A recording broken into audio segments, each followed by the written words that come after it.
ओम नमो भगवते वासुदेवाय। भगवान बृहस्पति देव की पूजा अर्चना के लिए बृहस्पतिवार को व्रत करके बृहस्पतिवार की व्रत कथा सुननी चाहिए।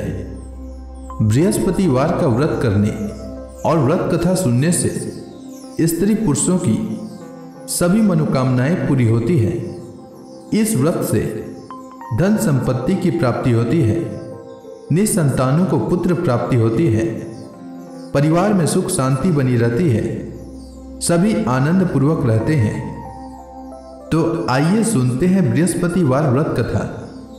यदि आप कथा सुनने के पश्चात ब्राह्मण दक्षिणा, अन्नदान, द्रव्यदान, वस्त्रदान इत्यादि देना चाहते हैं तो स्क्रीन पर दिए गए गूगल पे पर भेज सकते हैं। हे बृहस्पति भगवान, आपसे हाथ जोड़कर प्रार्थना है कि इस कथा को जो भी भक्तगण सुन रहे हैं उनके घर में धन धान्य और यश की वृद्धि हो, साथ ही माताओं और बहनों को अखंड सौभाग्यवती होने का आशीर्वाद प्रदान करें। कथा प्रारंभ करने से पहले एक बार प्रेम से बोलिए बृहस्पति भगवान की जय, विष्णु भगवान की जय, माता लक्ष्मी की जय। और वीडियो को एक लाइक करके कमेंट बॉक्स में लिख दीजिए बृहस्पति भगवान की जय। प्राचीन समय की बात है, भारत में एक राजा राज्य करता था। वह बड़ा प्रतापी तथा दानी था। वह नित्य प्रति मंदिर में भगवत दर्शन करने जाता था। वह ब्राह्मण और गुरु की सेवा किया करता था। उसके द्वार से कोई भी याचक निराश होकर नहीं लौटता था। वह प्रत्येक गुरुवार को व्रत रखता एवं पूजन करता था। हर दिन गरीबों की सहायता करता था। परंतु यह सब बातें उसकी रानी को अच्छी नहीं लगती थी। वह न तो व्रत करती और न किसी को एक भी पैसा दान में देती थी। वह राजा से भी ऐसा करने को मना किया करती थी। एक समय की बात है कि राजा शिकार खेलने वन को चले गए। घर पर रानी और दासी थी। उस समय गुरु बृहस्पति साधु का रूप धारण कर राजा के दरवाजे पर भिक्षा मांगने आए। साधु ने रानी से भिक्षा मांगी तो वह कहने लगी, हे साधु महाराज, मैं इस दान और पुण्य से तंग आ गई हूं। इस कार्य के लिए तो मेरे पति देव ही बहुत हैं। अब आप ऐसी कृपा करें कि सारा धन नष्ट हो जाए तथा मैं आराम से रह सकूं। साधु रूपी बृहस्पति देव ने कहा, हे देवी, तुम बड़ी विचित्र हो। संतान और धन से कोई दुखी नहीं होता है, इसको सभी चाहते हैं। पापी भी पुत्र और धन की इच्छा करता है। अगर तुम्हारे पास धन अधिक है तो भूखे मनुष्यों को भोजन कराओ, प्याऊ लगाओ, ब्राह्मणों को दान दो, धर्मशालाएं बनवाओ, कुआं, तालाब, बावड़ी, बाग, बगीचे आदि का निर्माण कराओ तथा निर्धनों की कुंवारी कन्याओं का विवाह कराओ, साथ ही यज्ञादि करो। इस प्रकार के कर्मों से आपके कुल का और आपका नाम परलोक में सार्थक होगा एवं स्वर्ग की प्राप्ति होगी। परंतु रानी साधु की इन बातों से खुश नहीं हुई। उसने कहा, हे साधु महाराज, मुझे ऐसे धन की आवश्यकता नहीं जिसको मैं अन्य लोगों को दान दूं तथा जिसको रखने और संभालने में ही मेरा सारा समय नष्ट हो जाए। साधु ने कहा, हे देवी, यदि तुम्हारी ऐसी ही इच्छा है तो जैसा मैं तुम्हें बताता हूं तुम वैसा ही करना। बृहस्पतिवार के दिन घर को गोबर से लिपना, अपने केशों को पीली मिट्टी से धोना, केशों को धोते समय स्नान करना, राजा से कहना वह हजामत करवाए, भोजन में मांस मदिरा खाना, कपड़ा धोबी के यहां धुलने देना। इस प्रकार 7 बृहस्पतिवार करने से तुम्हारा सारा धन नष्ट हो जाएगा। यह कहकर साधु महाराज रूपी बृहस्पति देव अंतर्धान हो गए। रानी ने साधु के कहने के अनुसार 7 बृहस्पतिवार तक वैसा ही करने का विचार किया। साधु के बताए अनुसार कार्य करते हुए केवल 3 बृहस्पतिवार ही बीते थे कि उसकी समस्त धन संपत्ति नष्ट हो गई। भोजन के लिए दोनों समय परिवार तरसने लगा तथा सांसारिक भोगों से दुखी रहने लगा। तब वह राजा रानी से कहने लगा कि हे रानी, तुम यहां पर रहो, मैं दूसरे देश को जाता हूँ क्योंकि यहाँ पर मुझे सभी मनुष्य जानते हैं, इसलिए मैं यहाँ कोई छोटा कार्य नहीं कर सकता। मैं अब परदेश जा रहा हूँ, वहाँ कोई काम धंधा करूँगा, शायद हमारे भाग्य बदल जाए। ऐसा कहकर राजा परदेश चला गया। वह वहाँ जंगल से लकड़ी काट कर लाता और शहर में बेचता। इस तरह जीवन व्यतीत करने लगा। इधर राजा के बिना रानी और दासियां दुखी रहने लगी। किसी दिन भोजन मिलता और किसी दिन जल पीकर ही रह जाती। एक समय रानी और दासियों को 7 दिन बिना भोजन के व्यतीत करना पड़ा। तो रानी ने अपनी दासी से कहा, हे दासी, यहाँ पास के नगर में मेरी बहन रहती है, वह बड़ी धनवान है। तू उसके पास जा और वहां से 5 सेर बेझर मांग कर ले आ, जिससे कुछ समय के लिए गुजर हो जाएगा। दासी रानी की बहन के पास गई। रानी की बहन उस समय पूजा कर रही थी। बृहस्पतिवार का दिन था। दासी ने रानी की बहन से कहा, हे रानी, मुझे आपकी बहन ने भेजा है, मुझे 5 सेर बेझर दे दो। दासी ने यह बात अनेक बार कही, परंतु रानी की बहन ने कोई उत्तर नहीं दिया, क्योंकि वह उस समय बृहस्पतिवार की कथा सुन रही थी। जब दासी को रानी की बहन से कोई उत्तर नहीं मिला तो वह बहुत दुखी हुई। उसे क्रोध भी आया। वह लौटकर रानी से बोली, हे रानी, आपकी बहन बहुत ही धनी स्त्री है। वह छोटे लोगों से बात भी नहीं करती। मैंने उससे कहा तो उसने कोई उत्तर नहीं दिया। मैं वापस चली आई। रानी बोली, हे दासी, इसमें उसका कोई दोष नहीं है। जब बुरे दिन आते हैं तब कोई सहारा नहीं देता। अच्छे बुरे का पता विपत्ति में ही लगता है। जो ईश्वर की इच्छा होगी वही होगा। यह सब हमारे भाग्य का दोष है। उधर रानी की बहन ने सोचा कि मेरी बहन की दासी आई थी, परंतु मैं उससे कुछ नहीं बोली, इससे वह बहुत दुखी हुई होगी। अतः कथा सुन और विष्णु भगवान का पूजन समाप्त कर वह अपनी बहन के घर आई और कहने लगी, हे बहन, मैं बृहस्पतिवार का व्रत कर रही थी। तुम्हारी दासी हमारे घर गई थी, परंतु जब तक कथा होती है तब तक हम लोग न तो उठते हैं और न बोलते हैं, इसलिए मैं नहीं बोली। कहो दासी क्यों गई थी? रानी बोली, बहन, हमारे घर अनाज नहीं था। वैसे तुमसे कोई बात छिपी नहीं है, इस कारण मैंने दासी को तुम्हारे पास 5 सेर बेझर लेने के लिए भेजा था। रानी की बहन बोली, बहन देखो, बृहस्पति भगवान सबकी मनोकामना पूर्ण करते हैं। देखो, शायद तुम्हारे घर में अनाज रखा हो। यह सुनकर दासी घर के अंदर गई तो वहां उसे एक घड़ा बेझर का भरा मिल गया। उसे बड़ी आश्चर्य हुई, क्योंकि उसने एक एक बर्तन देख लिया था। उसने बाहर आकर रानी को बताया। दासी अपनी रानी से कहने लगी, हे रानी, देखो, वैसे हमको जब अन्न नहीं मिलता तो हम रोज ही व्रत करते हैं। अगर इनसे व्रत की विधि और कथा पूछ ली जाए तो उसे हम भी किया करेंगे। दासी के कहने पर रानी ने अपनी बहन से बृहस्पतिवार व्रत के बारे में पूछा। उसकी बहन ने बताया, हे रानी बहन, बृहस्पतिवार को सूर्योदय से पूर्व उठकर स्नान करके बृहस्पतिवार का व्रत करना चाहिए, लेकिन उस दिन सिर नहीं धोना चाहिए। बृहस्पतिवार के व्रत में चने की दाल और मुनक्का से विष्णु भगवान का केले के वृक्ष की जड़ में पूजन करें तथा दीपक जलावें। उस दिन एक ही समय भोजन करें। भोजन पीले खाद्य पदार्थ का करें तथा कथा सुने। इस प्रकार करने से गुरु भगवान प्रसन्न होते हैं, अन्न पुत्र धन देते हैं, मनोकामना पूर्ण करते हैं। व्रत और पूजन की विधि बताकर रानी की बहन अपने घर लौट गई। रानी और दासी दोनों ने निश्चय किया कि बृहस्पति देव भगवान का पूजन अवश्य करेंगे। 7 दिन बाद जब बृहस्पतिवार आया तो उन्होंने व्रत रखा। घुड़साल में जाकर चना और गुड़ बीन लाई तथा उसकी डाल से केले की जड़ तथा विष्णु भगवान का पूजन किया। अब अन्न पीला कहाँ से लाई? दोनों बड़ी दुखी हुई, परंतु उन्होंने व्रत किया था, इस कारण बृहस्पति देव भगवान प्रसन्न थे।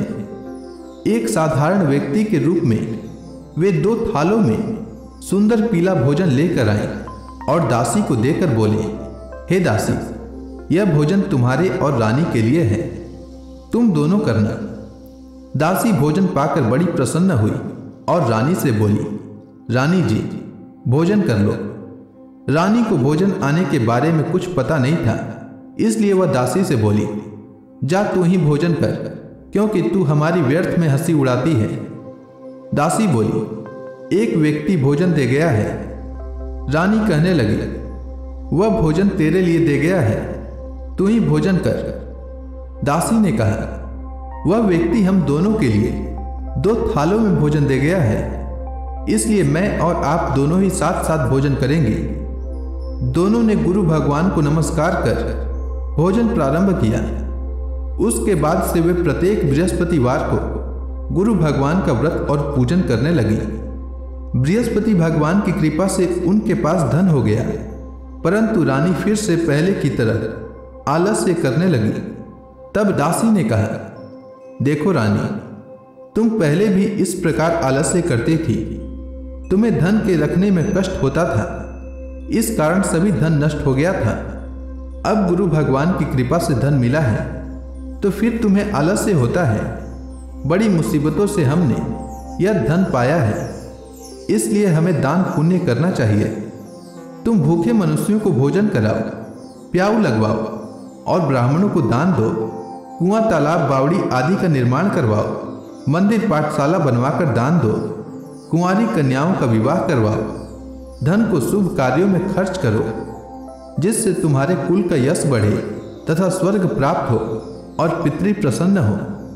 दासी की बात मानकर रानी ने इसी प्रकार के कर्म करने प्रारंभ किए, जिससे उसका काफी यश फैलने लगा। एक दिन रानी और दासी आपस में विचार करने लगी कि न जाने राजा किस दशा में होंगे, उनकी कोई खोज खबर नहीं है। गुरु भगवान से उन्होंने प्रार्थना की और भगवान ने रात्रि में राजा को स्वप्न में कहा, हे राजा, उठ, तेरी रानी तुझको याद करती है, अब अपने देश को लौट जा। राजा प्रातः काल उठकर जंगल से लकड़ियां काट कर लाने के लिए जंगल की ओर चल पड़ा। जंगल से गुजरते समय वह सोचने लगा, रानी की गलती से उसे कितने दुख भोगने पड़े। राजपाट छोड़कर उसे जंगल में आकर रहना पड़ा। जंगल से लकड़ियां काटकर उन्हें बेचकर गुजारा करना पड़ा। उसी समय उस जंगल में बृहस्पति देव एक साधु का रूप धारण करके आए और राजा के पास आकर बोले, हे लकड़हारे, तुम इस सुनसान जंगल में किस चिंता में बैठे हो, मुझे बतलाओ। यह सुनकर राजा के नेत्रों में जल भर आया और साधु की वंदना कर बोला, हे प्रभु, आप सब कुछ जानने वाले हैं।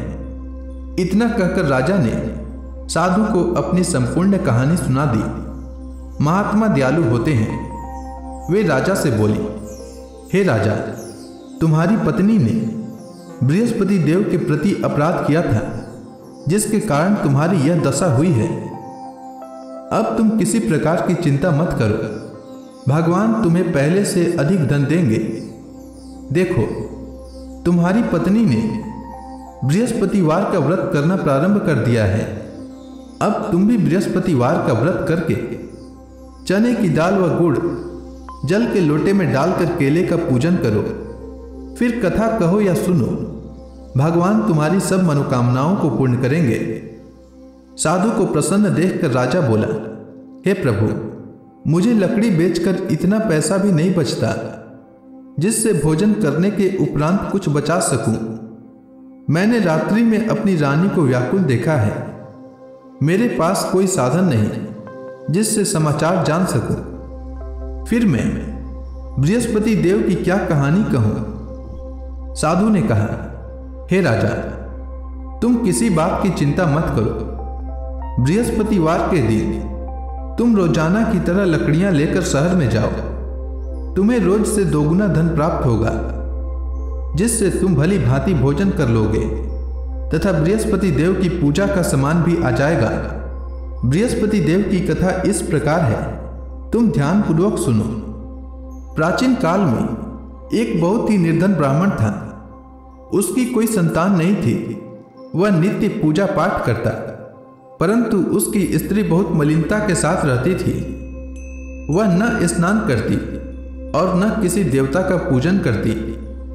प्रातःकाल उठते ही सर्वप्रथम भोजन करती, बाद में कोई अन्य कार्य करती। ब्राह्मण देवता बहुत दुखी रहते थे। पत्नी को बहुत समझाते, किंतु उसका कोई परिणाम न निकलता। भगवान की कृपा से ब्राह्मण की स्त्री को कन्या उत्पन्न हुई। वह कन्या अपने पिता के घर में बड़ी होने लगी। वह बालिका प्रातः स्नान करके भगवान विष्णु का जप करती। वह बचपन से ही बृहस्पतिवार का व्रत भी करने लगी। पूजा पाठ समाप्त कर विद्यालय जाती तो अपनी मुट्ठी में जौ भर कर ले जाती और पाठशाला जाने के मार्ग में डालती जाती। वही जौ स्वर्ण के हो जाते तो लौटते समय उनको बीनकर घर ले आती। एक दिन वह बालिका सूप में उन सोने के जौ को फटक कर साफ कर रही थी। तभी उसकी मां ने देख लिया और कहा, हे बेटी, सोने के जौ को फटकने के लिए सोने का सूप होना चाहिए। दूसरे दिन गुरुवार था। इस कन्या ने व्रत रखा और बृहस्पति देव से प्रार्थना करके कहा, हे प्रभु, यदि मैंने सच्चे मन से आपकी पूजा की हो तो मुझे सोने का सूप दे दो। बृहस्पति देव ने उसकी प्रार्थना को स्वीकार कर ली। रोजाना की तरह वह कन्या जौ फैलाती हुई विद्यालय चली गई। विद्यालय से लौटकर जब वह जौ बीन रही थी तो बृहस्पति देव की कृपा से उसे सोने का सूप मिला। उसे वह घर ले आई और उससे जौ साफ करने लगी, परंतु उसकी मां का वही ढंग रहा। एक दिन की बात है, वह कन्या सोने के सूप में जौ साफ कर रही थी। उस समय उस नगर का राजकुमार वहां से होकर निकला। इस कन्या के रूप और सोने के सूप में जौ को साफ करते देखकर वह उस कन्या पर मोहित हो गया। राजमहल आकर वह भोजन तथा जल त्याग कर उदास होकर लेट गया। राजा को जब राजकुमार द्वारा अन्न जल त्यागने का समाचार ज्ञात हुआ तो अपने मंत्रियों के साथ वह अपने पुत्र के पास गए और बोले, हे पुत्र, तुम्हें किस बात का कष्ट है? किसी ने अपमान किया है अथवा कोई और कारण है? मुझे बताओ, मैं वही करूंगा जिससे तुम्हें प्रसन्नता हो। राजकुमार ने अपने पिता की बातें सुनी तो वह बोला, मुझे आपकी कृपा से किसी बात का दुख नहीं है। किसी ने मेरा अपमान भी नहीं किया है, परंतु मैं उस लड़की के साथ विवाह करना चाहता हूं जो सोने के सूप में जौ साफ कर रही थी। यह सुनकर राजा आश्चर्य में पड़ गया और बोला, हे पुत्र, इस तरह की कन्या का पता तुम ही लगाओ। मैं उसके साथ तुम्हारा विवाह अवश्य ही करवा दूंगा। राजकुमार ने राजा को उस लड़की के घर का पता बतलाया। मंत्री उस लड़की के घर गया और राजा का आदेश ब्राह्मण को सुनाया। कुछ ही दिन बाद ब्राह्मण की कन्या का विवाह राजकुमार के साथ संपन्न हो गया। कन्या के घर से जाते ही उस ब्राह्मण देवता के घर में पहले की ही भांति गरीबी का वास हो गया। अब भोजन के लिए भी अन्न बड़ी मुश्किल से मिलता था। एक दिन दुखी होकर ब्राह्मण अपनी पुत्री से मिलने गया। बेटी ने पिता के दुख की अवस्था को देखा और अपनी मां का समाचार पूछा। ब्राह्मण ने सभी हाल कहा। कन्या ने बहुत सा धन देकर अपने पिता को विदा कर दिया। इस तरह ब्राह्मण का कुछ समय सुखपूर्वक व्यतीत हुआ, लेकिन कुछ दिन बाद फिर वही हाल हो गया। ब्राह्मण फिर अपनी कन्या के यहां गया और सभी हाल कहा तो पुत्री बोली, हे पिताजी, आप माता जी को यहाँ लिवा लाओ। मैं उन्हें वह विधि बता दूंगी जिससे गरीबी दूर हो जाए। ब्राह्मण देवता अपनी स्त्री को साथ लेकर अपनी पुत्री के पास राजमहल पहुंचे तो पुत्री अपनी माता को समझाने लगी, हे माँ, तुम प्रातःकाल उठकर प्रथम स्नान आदि करके विष्णु भगवान का पूजन करो तो सब दरिद्रता दूर हो जाएगी। परंतु उसकी मां ने उसकी एक बात नहीं मानी। वह प्रातःकाल उठकर अपनी पुत्री का बचा जूठन खा लेती थी। एक दिन उसकी पुत्री को बहुत क्रोध आया। उसने एक रात एक कोठरी से सारा सामान निकाल दिया और अपनी मां को उसमें बंद कर दिया। प्रातः उसमें से उसे निकाला तथा स्नान आदि करा के पूजा पाठ करवाया तो उसकी मां की बुद्धि ठीक हो गई। इसके बाद वह नियम से पूजा पाठ करती और प्रत्येक बृहस्पतिवार को व्रत रखने लगी। इस व्रत के प्रभाव से उसकी मां भी बहुत धनवान हो गई और बृहस्पति देवता के प्रभाव से स्वर्ग को प्राप्त हुई। वह ब्राह्मण भी सुखपूर्वक इस लोक का सुख भोग कर स्वर्ग को प्राप्त हुआ। इस तरह कहानी कहकर साधु देवता वहां से लोप हो गए। धीरे धीरे समय व्यतीत होने पर फिर बृहस्पतिवार का दिन आया। राजा जंगल से लकड़ी काट कर किसी शहर में बेचने गया। उसे उस दिन और दिनों से अधिक धन मिला। राजा ने चना गुड़ आदि लाकर बृहस्पतिवार का व्रत किया। उस दिन से उसके सभी कलेश दूर हो गए। परंतु जब अगला गुरुवार का दिन आया तो वह बृहस्पतिवार का व्रत करना भूल गया। इस कारण बृहस्पति भगवान नाराज हो गए। उस दिन उस नगर के राजा ने विशाल यज्ञ का आयोजन किया तथा अपने समस्त राज्य में घोषणा करवा दी कि कोई भी मनुष्य अपने घर में भोजन न बनाए तथा आग भी न जलाए। समस्त लोग मेरे यहाँ भोजन करने आवे। इस आज्ञा को जो न मानेगा उसको फांसी की सजा दी जाएगी। राजा की आज्ञानुसार राज्य के सभी वासी राजा के भोज में सम्मिलित हुए, लेकिन लकड़हारा कुछ देर से पहुंचा, इसलिए राजा उसको अपने साथ महल में ले गए। जब राजा लकड़हारे को भोजन करा रहे थे तो रानी की दृष्टि उस खूंटी पर पड़ी जिस पर उसका हार लटका हुआ था। उसे हार खूंटी पर लटका दिखाई नहीं दिया। रानी को निश्चय हो गया कि मेरा हार इसी लकड़हारे ने चुरा लिया है। उसी समय सैनिक बुलवाकर उसको जेल में डलवा दिया। जब लकड़हारा जेल खाने में गया तो बहुत दुखी होकर विचार करने लगा कि न जाने कौन से पूर्व जन्म के कर्म से मुझे यह दुख प्राप्त हुआ है, और उसी साधु को याद करने लगा जो जंगल में मिला था। तत्काल बृहस्पति देव साधु के रूप में प्रकट हो गए और उसकी दशा को देखकर कहने लगे, अरे मूर्ख, तूने बृहस्पति देवता की कथा नहीं कही, इसी कारण तुझे दुख प्राप्त हुआ है। अब चिंता मत कर। बृहस्पतिवार के दिन जेल खाने के दरवाजे पर 4 पैसे पड़े मिलेंगे। उनसे तू बृहस्पति देव की पूजा करना तो तेरे सभी कष्ट दूर हो जाएंगे। अगले बृहस्पतिवार को उसे जेल के द्वार पर 4 पैसे मिले। राजा ने पूजा का सामान मंगवाकर कथा कही और प्रसाद बांटा।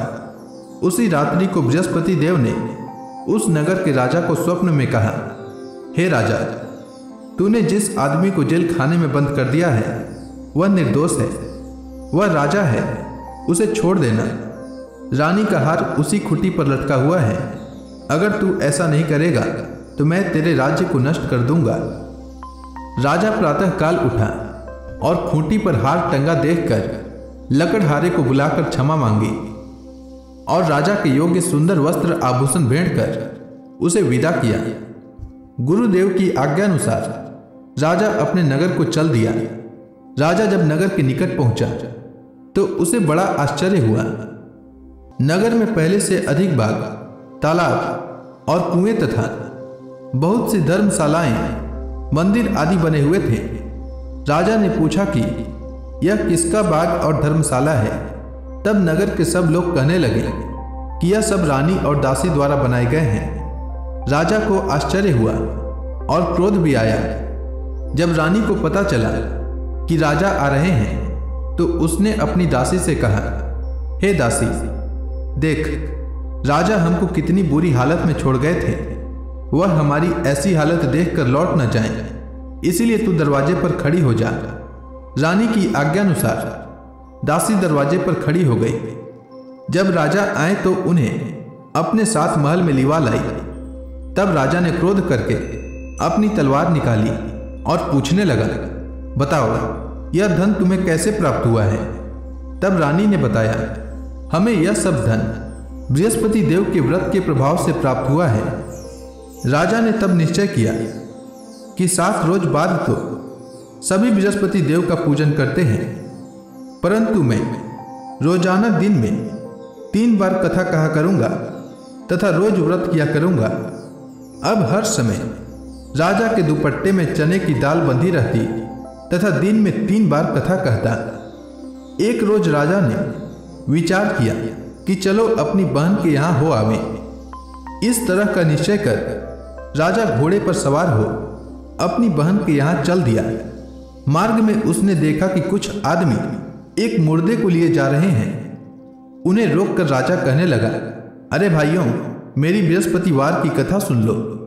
वे बोले, लो, हमारा तो आदमी मर गया है, इसको अपनी कथा की पड़ी है। परंतु कुछ आदमी बोले, अच्छा कहो, हम तुम्हारी कथा भी सुनेंगे। राजा ने दाल निकाली और कथा कहनी शुरू कर दी। जब कथा आधी हुई तो मुर्दा हिलने लगा और जब कथा समाप्त हुई तो राम राम करते हुए वह मुर्दा खड़ा हो गया। राजा आगे बढ़ा। उसे चलते चलते शाम हो गई। आगे मार्ग में उसे एक किसान खेत में हल चलाता मिला। राजा उससे बोला, अरे भैया, तुम मेरी बृहस्पतिवार की कथा सुन लो। किसान बोला, जब तक मैं तेरी कथा सुनूंगा तब तक 4 हरया जोत लूंगा। जा अपनी कथा किसी और को सुनाना। राजा आगे चलने लगा। राजा के हटते ही बैल पछाड़ खाकर गिर गए तथा किसान के पेट में बहुत जोर से दर्द होने लगा। उसी समय किसान की मां रोटी लेकर आई। उसने जब यह देखा तो अपने पुत्र से सब हाल पूछा। बेटे ने सभी हाल बता दिया। बुढ़िया दौड़ी दौड़ी उस घुड़सवार के पास गई और उससे बोली, मैं तेरी कथा सुनूंगी, तू अपनी कथा मेरे खेत पर चलकर कहना।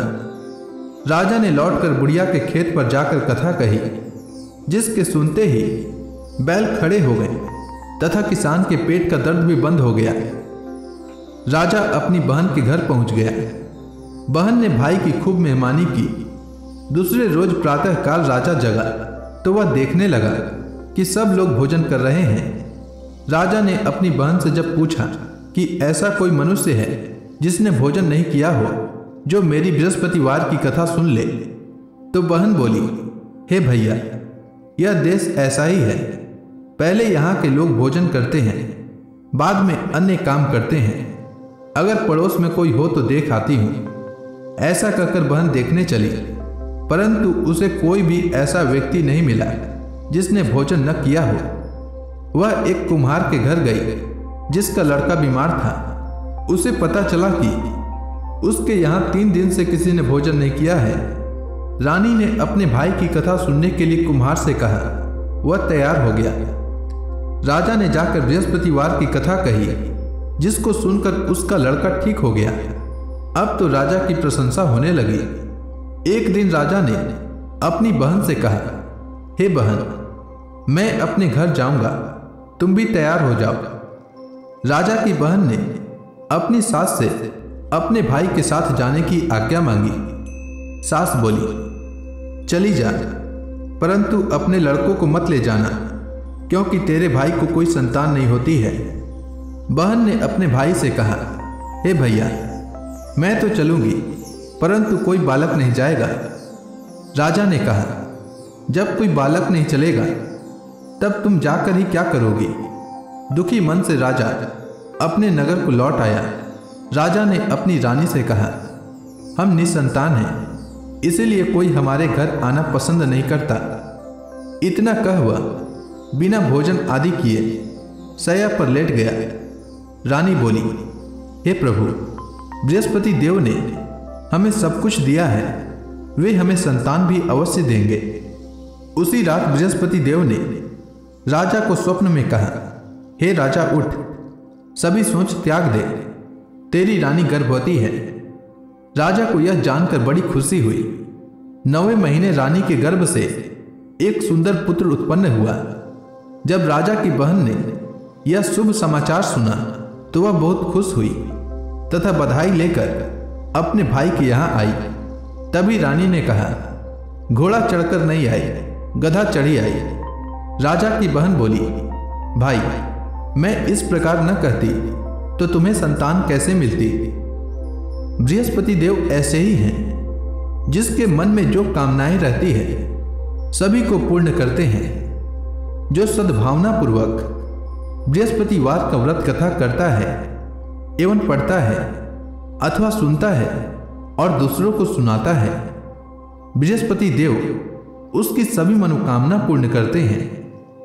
बृहस्पति देव उसकी सदैव रक्षा करते हैं। जो संसार में सद्भावना व सच्चे हृदय से बृहस्पति देव का पूजन करते हैं, उनकी सभी मनोकामनाएं उसी प्रकार पूर्ण होती है जैसे रानी और राजा ने बृहस्पति देव की कथा का गुणगान किया।